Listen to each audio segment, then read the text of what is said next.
자, 동원교회 친구들 안녕하세요. 안녕하세요. 안녕하세요. 네, 우리 친구들 오늘은 드디어 전도사님이 요셉의 꿈에 대해서 이야기해 줄 거예요. 자, 우리 친구들 지난주 말씀 주인공 기억나는 친구 있을까요? 요셉이라고요? 야곱. 맞아요. 맞아요. 1번 야곱이에요. 지난주 말씀 주인공은 전도사님은 혹시 우리 어제 막 모세 이야기 엄청 많이 해서 모세 막 이럴까 봐 걱정했는데 전혀 너무 좋아요. 지난주 말씀의 주인공은 맞아요. 바로 야곱이었어요. 그럼 우리 친구들 그 야곱이 너무나도 사랑한 여자는 누구예요? 오, 맞아요. 딩동댕 라헬이었어요. 그 야곱과 라헬 사이에서 나온 11번째 아들 이름은 과연 누구일까요? 맞아요. 요셉이었어요. 오늘은 전도사님이 이 요셉에 대해서 요셉이 꾼 두 가지 꿈에 대해서 전도사님이랑 한번 얘기해 볼 건데 야곱은요. 요셉을 다른 형제들보다 더 많이 아끼고 사랑했다고 해요. 오늘 아버지가 안 오셨는데 뭐라고요? 야곱이 누구냐고요? 가서 아빠한테 나중에 물어보세요. 알았죠? 나중에 알려줄게요. 야곱은요 요셉의 아버지예요. 야곱은 요셉이 다른 형제보다 당황해갖고 엄마거든요. 제가 엄마인데 엄마가 전도사고 아빠가 목사님이에요. 근데 야곱이 누군지 모르네요. 저희 아들이. 제가 집에서 열심히 잘 가르치겠습니다. 그래서 야곱은 요셉에게만 멋진 사진을 보니까 셋째 옷을 만들었어요. 그 모습을 본 다른 형제들은 마음이 어땠을 것 같아요, 우리 친구들? 누가 우리 주희만 이쁜 옷을 주고 혁준아, 혁빈이만 이쁜 옷을 주면 마음이 어땠을까? 슬프기도 했을 거고 다른 형제들도 그래서 화가 나고 질투도 나고 무엇보다 아버지의 사랑을 독차지한 요셉이 너무나도 미웠대요. 하지만 요셉은요 그것도 모르고 어느 날 형아들한테 가갖고 자기가 꿈에 대해서 이야기해 주었대요. 형님들 제가 지난밤에 꿈을 꾸었는데요 글쎄 우리가 밭에 나가서 저렇게 곡식에 단을 묶고 있었는데 형님 제 단이 벌떡 일어서더니 형님들의 단이 제 단을 둘러싸서는 절을 하지 뭐예요? 라고 꿈에 대해서 형님들이 얘기하니까 형님들이 어땠을 것 같아요, 우리 친구들? 뭐라고? 내 단이 네 단에게 절했다고? 하면서 어이가 없어 했대요. 그러면서 너무 화가 났대요. 야, 그러면 네가 우리 왕이라도 된다는 말이야? 정말 요즘 말로는 유근아 어쩔 TV? 아닌가? 저쩔 TV인가? 어쩌라고 약간 어이가 없네. 지금 네 단이 왕이라도 된다는 거야? 네가 왕이라도 된다는 거야? 하면서 어이가 없다는 식으로 화를 내면서 요셉을 더 미워하기 시작했대요. 안 그래도 요셉만 좋아하고 요셉에게만 채색옷을 입혀줘서 미웠는데 형들은 이 요셉의 꿈을 듣고 더 요셉이 미워졌어요. 하지만 우리 눈치가 없는 요셉은요 또 형들한테 가서 두 번째 꿈에 대해서 이야기했대요. 이 두 번째 꿈에 대해서 이야기할 때는 아버지까지 불러서 이야기했다고 해요. 글쎄 제가 또 꿈을 꾸었는데 해와 달과 그리고 11개의 별이 저한테 절을 했지 뭐예요? 그랬더니 이 꿈 이야기를 들은 아버지 야곱은 생각했어요. 별이 11개였고 해와 달이 요셉에게 절했다고? 그러면 해와 달은 아버지 야곱과 어머니 라헬을 의미하나? 그리고 별 11개는 요셉의 형제들을 이야기하는 건가? 라며 생각하면서 아버지 야곱은 요셉을 불러다 이야기했대요. 요셉아, 이게 무슨 소리야? 나와 그리고 네 어머니, 형들이 너한테 절을 했다고? 앞으로 어디 가서 그런 이야기는 하지도 말라고 하면서 요셉에게 이야기했다고 해요. 이 두 번째 꿈 이야기 때문에 요셉은 형들에게 더 미움을 받게 되었어요. 형들은 요셉의 잘난 척하는 것을 봐줄 수가 없었다고 해요. 하지만 이 요셉의 꿈을 이야기를 들은 아버지 야곱은 마음속에 이 꿈을 품고 있었다고 합니다. 우리 친구들, 이 꿈을 꾼 요셉은 그 다음에 어떻게 됐는지 혹시 아는 친구들 있어요? 물에 빠졌어요? 네? 다 구덩이에 빠졌어요? 어떻게 구덩이에 빠졌어요? 땅굴, 맞아요. 반만 알아요. 맞아요. 형들의 미움을 받은 요셉은 애굽에 팔려가게 되고 요셉의 삶은 힘들어지게 되었다고 해요. 하지만 얘들아, 요셉이 이 꿈을 꾸었을 때 형들의 단이 나한테 절하고 해와 달과 별도 나한테 절해서 난 정말 대단한 사람이야 하고 잘난 척을 했을까요? 아니면 겸손하게 하나님만 바라보는 삶이 됐을까요? 맞아요. 요셉의 삶을 바라보면 요셉이 이 꿈으로 인해서 자신이 교만해졌던 것이 아니라 하나님만 바라보는 삶이 될 수 있었다라는 것을 알 수 있어요. 그렇기 때문에 하나님만 바라보는 사람이 되었기 때문에 보디발 장군 집에 가서도 열심히 보디발을 위해서 일했고요. 보디발의 아내가 요셉을 유혹했을 때도 하나님만 바라볼 수 있었기 때문에 하나님만 바라보는 자였기 때문에 그 유혹을 벗어나고 이겨낼 수 있었던 거예요. 그리고 더 나아가서 오늘 말씀 보니까 요셉은 애굽에서 가장 높은 총리의 자리까지 갈 수 있었다고 해요. 우리 친구들도 이렇게 어렵고 힘든 환경 가운데에서도 하나님만 바라보고 하나님만 의지하는 멋진 하나님의 자녀가 되기를 축복합니다. 그렇게 할 수 있는 친구들은 아멘.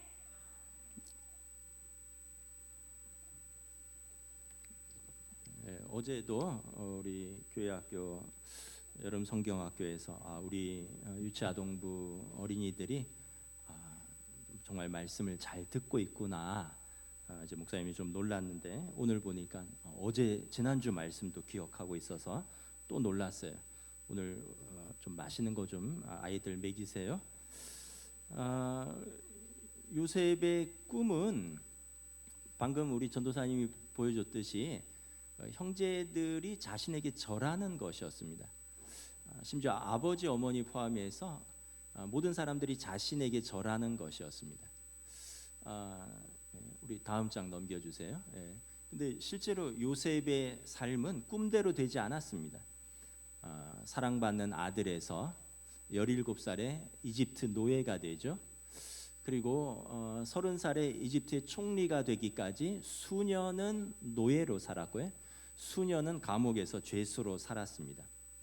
만약에 요셉의 꿈이 이렇게 총리가 되는 것이고 높은 사람이 되는 것이었다면 이 그 민감한 사춘기 나이에 이런 고난을 겪으면서 살 수가 없었을 것입니다. 요셉의 꿈은 이렇게 높임을 받는 게 아니라 성경을 보면 이제 하나님이 그의 꿈이죠. 이제 그 과정을 좀 볼 텐데요. 요셉의 이제 삶의 자세는 지난주에 말씀을 드렸죠. 요셉의 그 믿음은 불굴의 낙관주의자다 해서 이런 종이나 감옥의 죄수 같은 참담한 현실과 비참한 감정에 자신이 지배당하지 않았고 그는 하나님을 마음 중심에 두었고 그래서 하나님의 선하심과 신실하심을 믿었고 아브라함 그리고 할아버지 이삭, 아버지 야곱의 하나님이 요셉 나의 하나님이 될 것을 믿었고 그분들에게 주신 언약이 곧 나의 언약이 될 것을 믿었기 때문에 의심하지 않았기 때문에 그는 그 어떤 환경에서도 신실할 수 있었던 것이죠. 우리 주중에 이렇게 당회원들하고 성경 공부를 하는데 어떤 장로님이 그런 이야기를 하시더라고요. 요셉의 이야기에서 예전에 한 10년 전에 제자 훈련했던 것이 생각난다고. 처음에는 일을 맡겨주셨고 그 일을 통과하니까 사람을 맡겨주셨고 요셉은 작은 일, 큰 일, 또 작은 사람들, 큰 사람들을 맡는 그 과정을 다 통과해서 결국은 한 나라를 맡겨지는 총리의 사명을 감당할 수 있었다. 그러니까 우리는 작은 것에서부터 성실하고 충성스러워야 한다는 것을 알 수 있는 거죠. 자, 오늘은 요셉의 자기 정체성에 대해서 좀 말씀을 전하도록 하겠습니다. 요셉의 자기 정체성입니다. 요셉의 자기 정체성은 첫째는 나는 하나님의 사람이다라는 것입니다. 요셉은 모든 대화 속에서 하나님의 이름을 거론합니다. 여러분, 우리가 내가 어떤 사람인가를 아는 것이 정체성입니다. 내가 어떤 사람인가를 알면 어려운 문제와 환경 속에서도 자기 자신을 지키면서 올바른 선택을 할 수 있지만, 내가 어떤 사람인지를 모르면 좀 방황하게 되는 거죠. 조그만 어떤 문제나 환경에 휩싸이면 어쩔 줄 몰라서 방황하는 것입니다. 여러분, 요셉은 그의 모든 말 속에서 나는 하나님을 믿는 사람입니다를 고백합니다. 보디발의 아내가 그를 유혹할 때 요셉은 이렇게 말했습니다. 내 주인이 집안의 모든 소유를 간섭하지 아니하고 다 내 손에 위탁하였으나 주인이 아무것도 내게 금하지 아니하였어도 금한 것은 당신뿐이니 당신은 그의 아내임이라. 그런즉 내가 어찌 이 큰 악을 행하여 하나님께 죄를 지으리까. 그러니까 요셉의 아내의 유혹은 하나님께 죄 짓는 것과 관계에 있다는 것입니다. 요셉은 감옥에서 술 맡은 관원장과 떡 굽는 관원장들의 꿈을 해석해 달라는 부탁을 받고 이렇게 대답합니다. 그들이 이르되 우리가 꿈을 꾸었으니 이를 해석할 자가 없도다. 요셉이 그들에게 이르되 해석은 하나님께 있지 아니하나이까. 꿈은 우리가 꿔도 해석은 하나님께 있다라는 것입니다. 이집트 파라오가 이상한 꿈을 꾸고 점성사들과 마술사들을 다 불러서 꿈을 해석하라고 하였는데 해석하지 못하니까 감옥에 있는 요셉을 불러서 그 꿈을 해석하라고 합니다. 그때도 요셉은 이렇게 증거합니다. 바로가 요셉에게 이르되 내가 한 꿈을 꾸었으나 그것을 해석하는 자가 없더라. 들은즉 너는 꿈을 들으면 능히 푼다 하더라. 요셉이 바로에게 대답하여 이르되 내가 아니라 하나님께서 바로에게 편안한 대답을 하시리이다. 그러니까 왕 앞에서 꿈을 푸는 것도 그의 지혜가 아니라 하나님께서 풀어주신다라는 것입니다.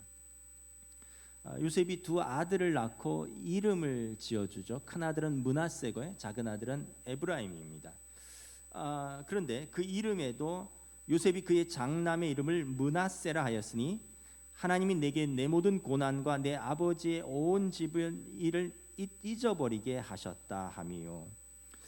이제 30살에 총리가 되고 또 가정을 이루죠. 큰 아들을 낳으면서 나의 온 집안일, 모든 고난, 서글픔 이것을 하나님이 잊어버리게 하셨다.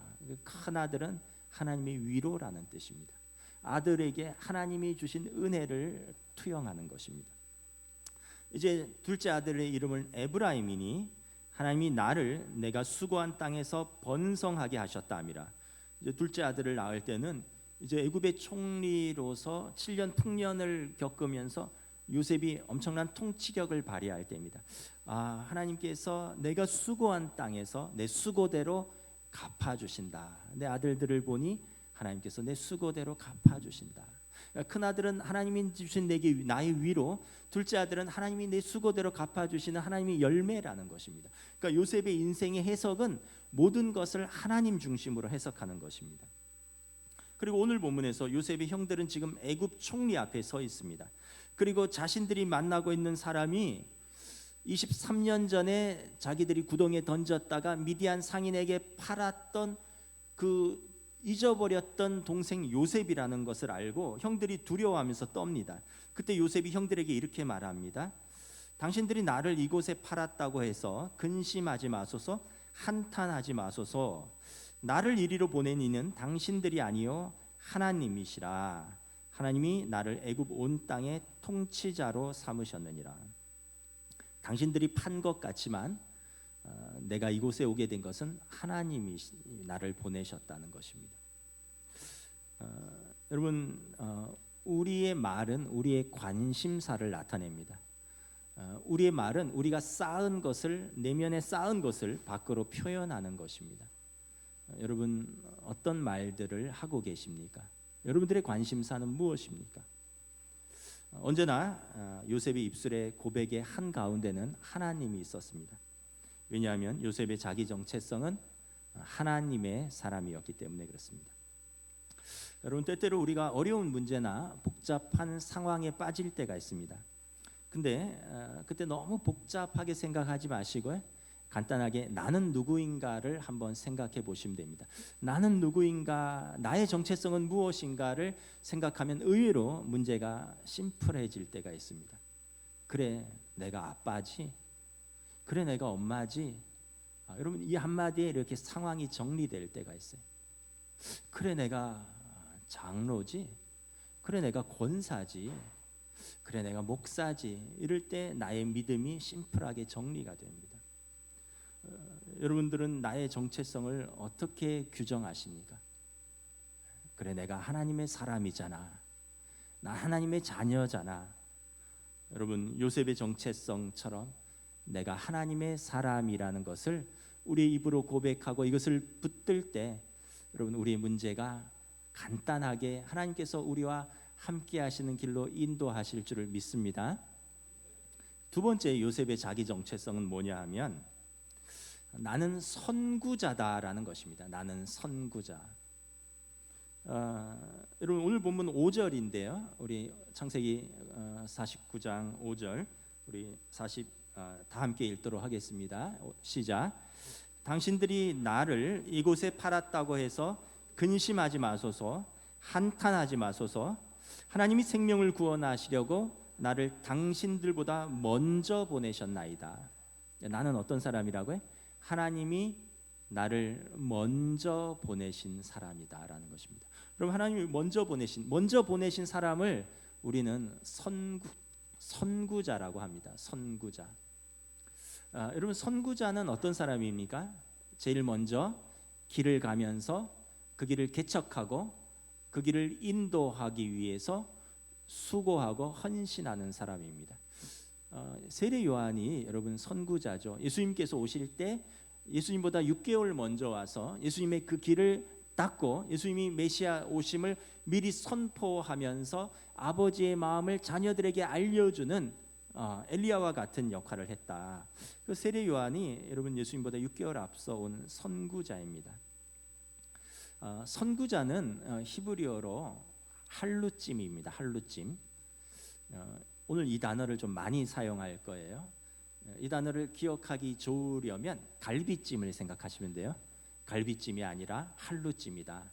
할루찜은 선구자다. 그리고 군사 용어입니다. 선봉 부대다 이런 뜻입니다.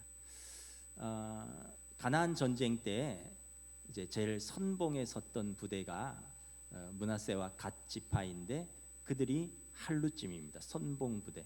여러분, 선구자, 선봉 부대가 어떤 일을 하는 사람인가요? 우리 다음 사진 한번 볼까요?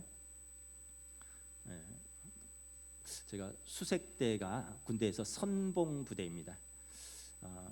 제일 강렬한 수색대 사진이 뭔가를 좀 찾다 보니까 해병대 수색대가 제일 강렬하더라고요. 최근에 좀 우리 해병대에서 대민 지원 나왔다 마음 아픈 일이 있었는데 뭐 사실은 군인들의 또 삶이 또 선봉부대의 삶은 가장 어떻게 보면 위험한데 제일 앞에 서는 사람이 선봉부대입니다. 제일 전에 화면으로 돌려서 그래서 군대에서 선봉부대를 수색대라고 합니다. 수색대의 사명은 뭐냐 하면 아군이 정규전을 수행하기 위해서 제일 먼저 적진에 침투해서 적의 위치나 병력이나 화력의 규모를 정찰하고 또 탐지하고 수색하고 그래서 이거 본진에 알려서 그 좌표대로 폭격하도록 유도하고 장애물들을 제거하고 그리고 빠져나오는 겁니다. 그러니까 선봉부대는 수색대는 제일 먼저 전투에 투입되는 그 부대의 최선봉 부대인 것입니다. 가장 위험한 역할을 맡은 부대이죠.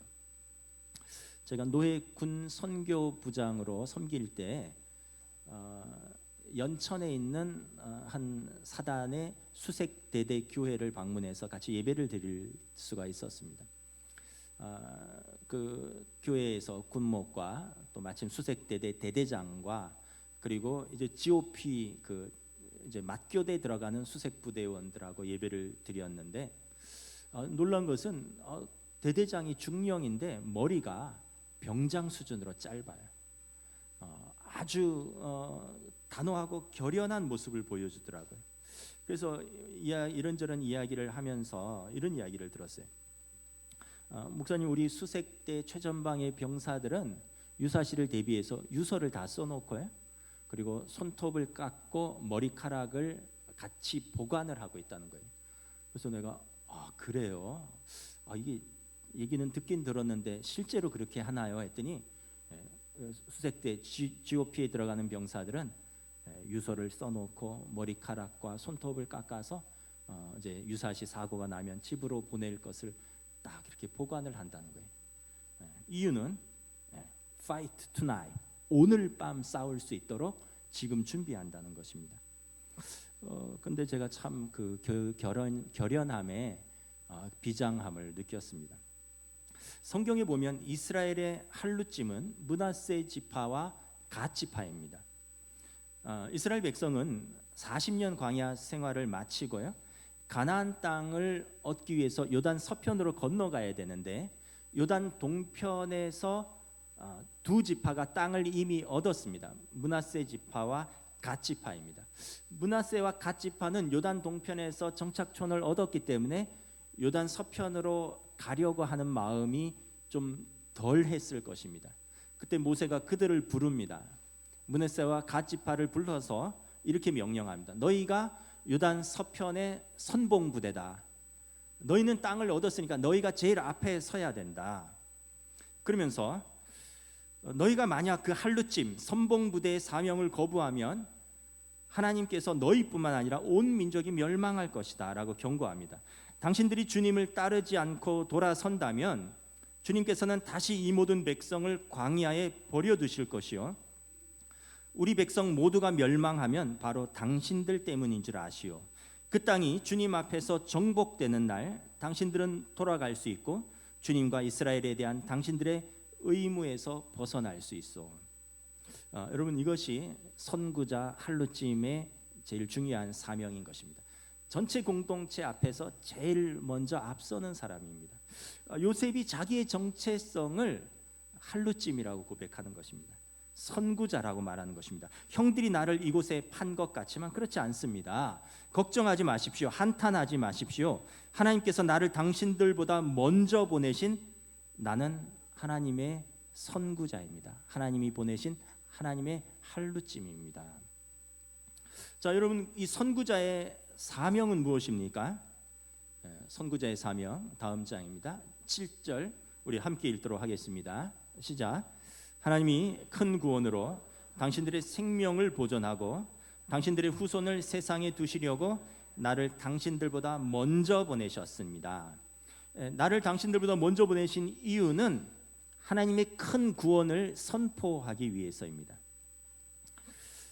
두 번째는 뭐냐 하면 하나님께서 이 7년 대기근에서 고통받는, 그래서 우리 가족들, 우리 민족들, 당신들과 당신의 후손들, 그리고 이 땅의 모든 사람들을 기근에서부터 그들의 생명을 보존하는 사명을 제가 맡은 것입니다. 그러니까 요셉은 애굽에 하나님께서 그를 먼저 보내신 것은 그의 가족과 후손들의 생명을 보존하기 위하심이며, 그리고 그때 애굽을 비롯한 모든 사람들의 기근으로부터 그들의 생명을 보존하기 위한 하나님의 할루찜이었던 것입니다. 다시 말하면 요셉은 온 가족의 부양자고 온 민족의 부양자고 온 세상의 부양자로 하나님이 그를 제일 먼저 보내셨다는 것입니다. 요셉의 자기 정체성과 자기 사명의 인식입니다. 그렇기 때문에 요셉은 하나님을 섬기고 세상을 섬기는 그 사명을 감당하기 위해서 개인적인 감정이라든가 개인적인 사정에 너무 연연해하지 않습니다. 그렇기 때문에 요셉은 오늘 형제들을 미워하거나 복수하지 않습니다. 더 나아가서 요셉은 형제들의 부끄러움과 수치를 감춰줍니다. 여러분 오늘 본문 1절인데 화면에는 없습니다. 오늘 본문 1절을 제가 읽어드릴게요. 요셉이 시종하는 자들 앞에서 그 정을 억제하지 못하여 소리질러 모든 사람을 자기에게 물러가라 하고 그 형제들에게 자기를 알리니 그때 그와 함께한 다른 사람이 없었더라. 요셉이 형들에게 자기 신분을 밝히기에 앞서서 애굽의 시종들을 다 물리칩니다. 그리고 2절에 보면 형들에게 자기 신분을 밝히고 엉엉 울었다라고 기록을 합니다. 일반적인 해석은 요셉이 그 북받치는 자신의 감정을 종들에게 들키고 싶지 않아서 보여주기 싫어서 이집트 종들을 물린 것으로 생각을 합니다. 이게 일반적인 해석인데요. 여러분 전통 유대 랍비들의 해석은 다릅니다. 요셉이 이집트인들 앞에서 그의 형들의 배신과 악행을 공개적으로 드러내서 그들이 수치와 망신을 당하는 것을 원치 않았기 때문에 요셉은 이집트인들을 방에서 다 내보낸 것이다라고 말을 합니다. 여러분 만일 이집트인들이 그때 그 자리에 있어서 요셉이 자신의 신분을 밝히고 그래서 형들이 요셉에게 행했던 배신과 악행을 듣고 바로에게 고했다면 바로는 요셉의 가족들의 이민 오는 것을 허락하지 않았을지도 모릅니다. 또는 왔다고 해도 그들을 그렇게 환대하지 않았을 것입니다. 근데 요셉은 자신의 감정이 아니라 사명에 충실했기 때문에 자신의 감정에 연연하지 않았습니다. 요셉은 사랑하는 가족들의 수치가 드러나는 것을 원치 않았습니다. 요셉을 통해서 우리가 배워야 할 교훈은 무엇이냐면 우리는 우리가 사랑하는 사람들을 공개적으로 망신 주거나 수치를 주는 것을 해서는 안 된다는 사실입니다. 사랑한다면 탈무드의 말씀입니다. 그대의 이웃에게 공개적으로 망신을 주는 것은 그의 피를 흘리는 것과 같은 것입니다. 이 말은 뭐냐 하면 공개적으로 망신과 수치를 당해서 그 사람의 얼굴이 빨개진다는 것은 그 사람의 얼굴이 피를 흘리는 것과 같다라고 해석을 하는 것입니다. 종종 우리는 우리가 사랑하는 사람들을 공개적으로 비난하고 망신 주고 수치스럽게 합니다. 남편은 아내를, 아내는 남편을 자녀들 앞에서 망신 주고 수치스럽게 합니다. 자녀가 부모를, 또 부모는 자녀를, 서로가 서로에게 상처가 있다고 서로를 비난하고 때로는 가족들 앞에서 타인들 앞에서 공개적으로 비난하거나 망신을 줍니다. 근데 요셉을 기억하셔야 됩니다. 사랑하는 관계라면, 사명자라면 그것까지도 감당해야 되는 것입니다. 그들의 명예를 지켜줘야 합니다. 영어에 이런 격언이 있습니다. Give respect, receive respect. It's simple. 여러분 존경을 표하십시오. 그러면 존경을 받을 것입니다. 간단합니다. 예수님 말씀하신 황금률입니다. 내가 대접받고자 하는 대로 남을 먼저 대접하는 것입니다. 요셉은 가족들의 수치가 드러나는 것을, 그들의 명예가 떨어지는 것을 원치 않았습니다. 요셉의 품격이었습니다. 1절에 보면 요셉은 형들을 용서하면서 1, 2절에 큰 소리로 울었습니다. 우리가 요셉을 통해서 배워야 할 교훈은 뭐냐면 관계에는 고통이 따른다는 것입니다. 여러분 사랑은 공짜가 아니라 대가를 치르는 것입니다. 애끓는 마음과 슬픔은 사랑하는 관계에서 반드시 지불해야 되는 대가인 것입니다. 요셉과 같이 우리가 울 때 우리의 가족을 또는 주 안에서 형제 자매를 합당하게 사랑할 수 있는 것입니다. 여러분들의 가족을 위해서 우십시오. 예수님께서 그렇게 하셨습니다. 십자가 밑에서 우는 여인들에게 나를 위하여 울지 말고 너희와 너희 자녀들을 위하여 울라. 우리가 우리의 가족들을 향하여 우는 것은 우리의 가족들을 사랑한다는 것입니다. 여러분 우리가 나라와 민족을 향하여 애끓는 마음을 가진다는 것은 우리의 공동체를 사랑한다는 증거입니다. 예수님께서 그러셨습니다. 예수님은 긍휼의 마음을 가지신 분이었습니다. 안식일에 치유가 필요한 병자를 만나셨을 때 민망히 여기셨습니다. 예수님은 가늠하다 현장에서 붙잡힌 여인을 보시고 불쌍히 여기셨습니다. 예수님은 사람들에게 비난받는 세리 삭개오가 예수님을 보고자 뽕나무 위로 올라갔을 때 다정하게 그의 이름을 부르며 너의 집으로 함께 가자고 말씀하셨습니다. 예수님은 사랑하는 나사로가 죽었을 때 그 여동생들과 함께 민망히 여기며 우셨습니다. 예수님께서는 목자 없는 양같이 방황하는 이스라엘 백성을 보시고 암탉이 그 새끼를 품듯이 불쌍히 여기며 우셨다라고 말합니다. 그래서 구약성경 이사야서 53장에 예언자 이사야는 예수님을 슬픔에 가득 찬 사람이라고 불렀습니다. 그리고 여러분, 슬픔에 가득 찬 사람의 또 다른 이름은 사랑에 가득 찬 사람입니다. 요셉은 그래서 예수님을 닮은 사람입니다. 형제들을 향한 긍휼, 형제들을 향한 사랑, 아버지를 향한 그리움, 그 가족들을 망신 주지 않았고 그들에게 수치를 주지 않았고 그들을 향하여 울었습니다. 그들을 향한 사랑이 가득했던 것입니다. 현대 이스라엘의 할루찜들은 이제 선구자들은 19세기 말과 20세기 초에 이스라엘에 정착한 시오니스트들입니다. 이스라엘은 1948년에 영국으로부터 독립을 했습니다. 그리고 그 가나안 땅에 모든 사람들이 이스라엘들이 다시 모이기를 원했습니다. 그리고 미국과 유럽과 곳곳에 흩어져 있던 유대인들이 자기들의 직업을 포기하고 자기들의 집을 포기하고 그들이 그 정착하기 위해서 먼저 가나안 땅에 왔습니다.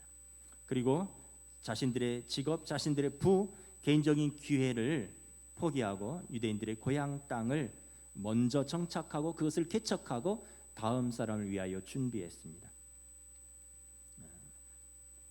그들은 유대인들의 꿈을 이루기 위해서 가장 먼저 희생하고 헌신한 선구자들이었습니다. 구약에서는 여러분 므낫세 지파와 갓 지파였고요. 현대에서는 시오니스트들입니다. 오늘 요셉은 내가 하나님의 할루찜이다, 하나님이 나를 보내신 선구자다라고 말씀했습니다. 우리의 인생은 여러분 선구자들의 희생과 수고와 사랑 위에 세워집니다. 우리 모두는 예수님의 십자가의 희생과 사랑 위에 구원을 받았습니다. 한국교회 이렇게 복음의 꽃이 활짝 핀 것은 예수님을 사랑하여 복음을 위해 수고하고 희생한 헌신한 믿음의 선배들이 있었기 때문에 그렇습니다. 우리 동원교회가 연약하지만 지금 이 자리에 있을 수 있었던 것은 66년 전에 우리 할아버지 아버지 세대의 수고와 사랑과 믿음이 있었기 때문에 지금 우리가 여기 있는 것입니다. 대한민국의 풍요로운 현재가 있는 것은 전쟁의 폐허 속에서 수고한 우리의 할아버지와 아버지 세대들, 믿음의 선배 세대들의 희생의 수고와 헌신과 사랑이 있었기 때문에 그런 것입니다. 그러므로 우리 기성세대가 우리 다음 세대를 위한 할루찜이 되어야 됩니다. 우리의 희생과 수고, 우리의 헌신과 사랑으로 여러분 우리가 우리의 다음 세대를 위해서 준비해야 된다는 것입니다. 요셉은 어리지만 정말 성숙한 사람이었습니다. 여러분 계속 나만 하면 연약한 사람이고요. 그리고 어떻게 보면 미성숙한 사람입니다. 어린 아이들이 그러잖아요. 아빠 나, 엄마 나 이러잖아요. 근데 연세가 70이 넘고 80이 되시고 신앙생활을 오래 하시고 그런데도 계속 나만 이런다면 여러분 우리의 선구자로서의 할루찜의 사명은 어디에 있는 것입니까? 요셉처럼 우리도 우리의 가족의 치유와 회복 그리고 우리 가정의 부양자로 부름을 받았습니다.